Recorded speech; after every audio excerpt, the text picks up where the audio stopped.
Hello everyone, welcome to Level Up Learning. My name is सिमरन गुंबर. मैं आपको इस video में DEC का सॉल्व्ड असाइनमेंट 3 दिखाने वाली हूँ 2020 का. अगर आपको DEC का किसी भी ईयर का कोई भी असाइनमेंट चाहिए हो, चाहे वो इंग्लिश मीडियम हो या हिंदी मीडियम हो, या फिर आपको कोई प्रोजेक्ट चाहिए हो DEC का न्यू गाइडलाइंस पे बेस्ड या पुरानी गाइडलाइंस पर बेस्ड, तो आप मुझे मेल कर सकते हो leveluplearning1@gmail.com, जिसके मैंने डिटेल्स नीचे दे दी हैं डिस्क्रिप्शन बॉक्स में. इस वीडियो में मैं आपको साथ में टिप्स एंड ट्रिक्स बताने वाली हूँ, जिसकी हेल्प से आपको अपने असाइनमेंट्स में 90+ मार्क्स मिलेंगे. सो लेट्स बिगिन. सबसे पहले आप एक नीट एंड क्लीन सा फ्रंट पेज लगाओगे, जिसके अंदर आपकी सारी डिटेल्स होंगी. जैसे मैंने सबसे पहले अपना स्टडी सेंटर कोड लिखा, क्या प्रोग्राम है. उसके बाद यहाँ पर आप अपना इनरोलमेंट नंबर लिखोगे, आपका नाम क्या है, कौन से कोर्स का ये असाइनमेंट है, जैसे DEC 3. उसके बाद आप अपना असाइनमेंट कोड लिखोगे. ये जो अंदर होता है मैं आपको दिखाऊंगी कौन सा सेशन है, address, mobile number, email, date of submission, date, sign. So let's begin. अब जैसे कि आप देख सकते हो, ये हमारा 2020 का DEC का असाइनमेंट 3 है. जो हमें बार असाइनमेंट कोड लिखना था, वो ये असाइनमेंट कोड लिखना था DEC 3/TMA/3 2020. आपको इस कोड को बाहर लिखना है. ये हमारा 2020 का असाइनमेंट है. अगर आपको किसी और ईयर का असाइनमेंट चाहिए तो भी ये वीडियो आपके लिए उतनी ही यूज़फुल है, क्योंकि सेक्शन B और सेक्शन C हमेशा सेम रहते हैं, तो आप वो यहाँ से डायरेक्टली कॉपी कर सकते हो. Let's begin. सबसे पहले हमने ऊपर नीट एंड क्लीन सी हेडिंग दी, जिस पर लिखा असाइनमेंट 3. इसका सेक्शन 1, क्वेश्चन नंबर 1. अब हमें इसमें क्या था, चाइल्ड के एग्रेसिव बिहेवियर को कैसे मैनेज कर सकते हैं वो बताना था. तो मैंने यहाँ पर एक छोटी सी इंट्रोडक्शन दी, फिर बताया क्या क्या होते हैं उनके एग्रेसिव बिहेवियर और हम उनको कैसे मैनेज कर सकते हैं वो बताना स्टार्ट कर दिया. सारे पॉइंट्स बताए कि हमें उन्हें कैसे हैंडल करना है. फॉर एग्ज़ाम्पल मान लो आप उसे कैसे हैंडल करोगे, वो पूरी टेक्निक मैंने बताई कि हम बच्चे के एग्रेसिव बिहेवियर को कैसे मैनेज कर सकते हैं. उसके बाद न्यू पार्ट हमने न्यू पेज से स्टार्ट करा, child to child strategy of communication. इसमें हमने एक उसके बारे में इंट्रोडक्शन दी, उसका एक चार्ट बना दिया कि चाइल्ड टू चाइल्ड स्ट्रैटेजी कैसे होती है. एक बच्चे ने इसको बताया, उसने आगे 3 बच्चे को बताया. उसके बारे में मैंने यहाँ पर सारा एक्सप्लेन करा. उसके बाद मैंने सारा लिखा कि वो कैसे हेल्पफुल है, एक कंक्लूडिंग स्टेटमेंट देकर.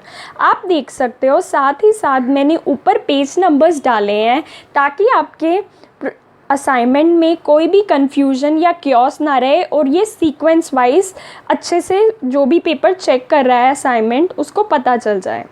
Third, effects of labelling children. अब हम जब बच्चे को लेबल कर देते हैं तो उसके क्या इफ़ेक्ट्स होते हैं. सबसे पहले मैंने नेगेटिव इफ़ेक्ट्स बताए, उसके बाद मैंने पॉजिटिव इफ़ेक्ट्स बताए कि पॉजिटिव इफ़ेक्ट्स भी क्या होते हैं लेबलिंग के, वो ऐसे एक्सप्लेन कर दिए. उसके बाद नेक्स्ट था सर्विसेज प्रोवाइडेड थ्रू ICDS. ये इंटीग्रेटेड चाइल्ड डेवलपमेंट सर्विसेज होती हैं, तो मैंने उसके बारे में जो जो सर्विसेज प्रोवाइड करते हैं वो सब एक्सप्लेन कर दिया है.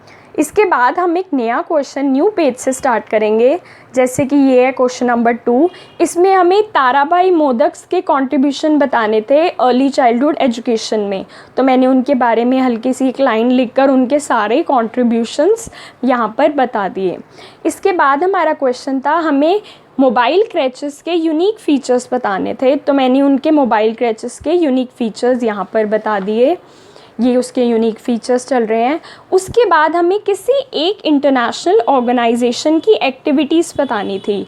मैंने यहाँ पर जो इंटरनेशनल ऑर्गेनाइजेशन पिक करी है वो है सेव द चिल्ड्रन फंड. उसके बारे में मैंने यहाँ पर सब बता दिया कि वो कैसे क्या करती है.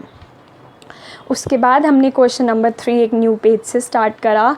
इसमें हमसे विजुअल इम्पेयरमेंट के क्या इफ़ेक्ट होंगे बच्चे की डेवलपमेंट पे, वो पूछा था। तो मैंने बताया लैंग्वेज डेवलपमेंट पे क्या उसका इफ़ेक्ट होगा, कॉग्निटिव डेवलपमेंट पर क्या उसका इफ़ेक्ट होगा, ऐसे ही उसका फिज़िकल एंड मोटर डेवलपमेंट पर क्या इफ़ेक्ट होगा, social adjustment and emotional adjustment पर क्या इफ़ेक्ट होगा। और उसके बाद में मैंने कंक्लूडिंग स्टेटमेंट दी थी ओवरऑल, जो उस पूरे आंसर को समड अप करती है। अगर आप ऐसे आंसर्स के साथ कंक्लूजन लिखोगे तो आपका हाफ मार्क्स भी कोई टीचर नहीं काट सकता।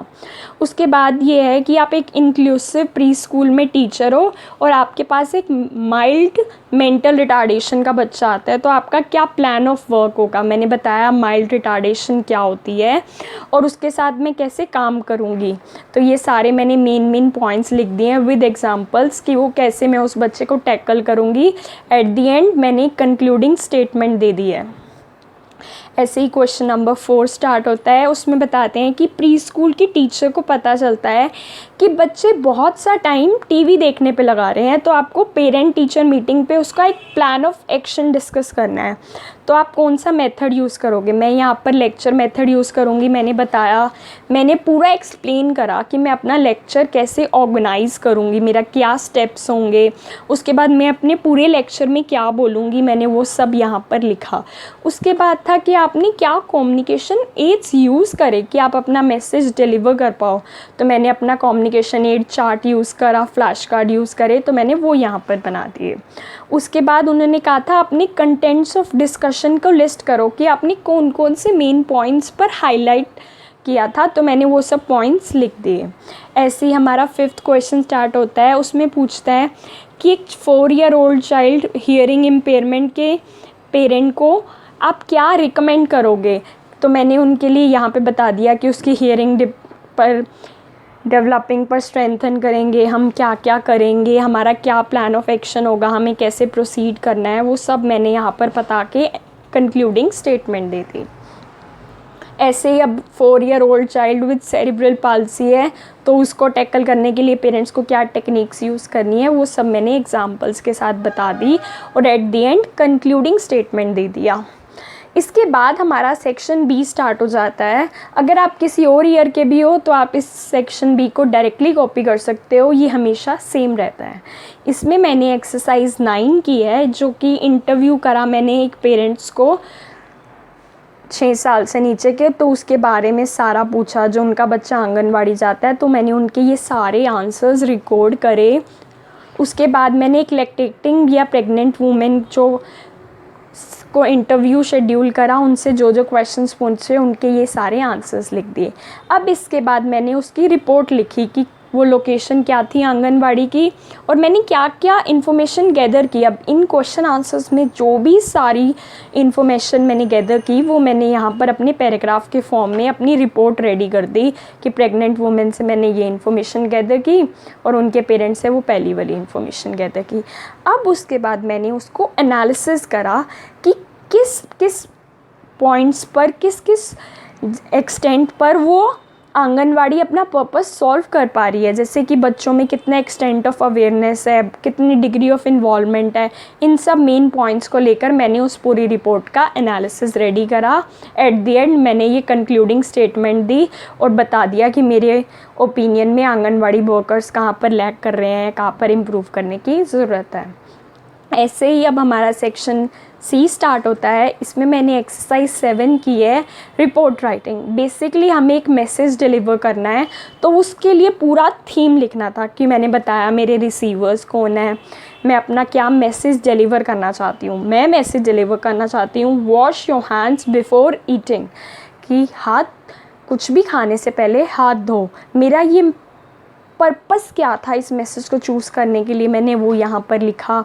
उसके बाद मैंने कौन सा मेथड यूज़ करा, वो मेथड चूज़ करने का क्या मतलब था वो मैंने यहाँ लिखा। मेरा कंटेंट ऑफ कम्युनिकेशन क्या है वो लिखा। अब मैंने ग्रुप डिस्कशन में किससे क्या बात की वो सब यहाँ पर लिखा और यहाँ पर मैंने यहाँ पर सब कुछ वो ड्रॉ करे, कौन कौन किस में बातें कर रहा है। उसके बाद आगे स्टोरी टेलिंग मेथड में मैंने कैसे स्टोरी सुनाई, उसकी क्या मोरल ऑफ द स्टोरी था कि जिससे बच्चों को समझ आएगा। अब उसके बाद एड्स यूज़ ड्यूरिंग कम्युनिकेशन, मैंने क्या क्या कम्युनिकेशन एड्स यूज़ करे, जैसे मैंने पोस्टर का मिनिएचर यहाँ पर लगा दिया, चार्ट का मिनिएचर यहाँ पर लगा दिया। ऐसे ही अब मैंने उस पूरी रिपोर्ट का एनालिसिस करा, पूरी सिचुएशन का, कि क्या बच्चे मेरी बात को समझे या नहीं समझे, कितने हद तक समझे उन्होंने, कितनी हद तक उसको अप्लाई करा। उसके बाद मैंने ये कंक्लूडिंग दे दिया। इसके साथ साथ हमारा DECE का सॉल्व्ड असाइनमेंट 3 यहाँ पर ख़त्म होता है। मैं अपने चैनल पर DECE के 2020 के सारे असाइनमेंट्स डाल चुकी हूँ, आप वहाँ से देख सकते हो। मैंने प्रोजेक्ट भी डाला है, आप वो भी देख सकते हो। इसके साथ साथ अगर आपको DECE का किसी भी ईयर का कोई भी असाइनमेंट चाहिए हो, चाहे वो हिंदी मीडियम, चाहे वो इंग्लिश मीडियम, या आपको कोई प्रोजेक्ट चाहिए हो, तो आप मुझे ईमेल कर सकते हो leveluplearning1@gmail.com। नीचे डिस्क्रिप्शन में भी मैंने इसके डिटेल्स दिए हैं। Thank you so much for watching.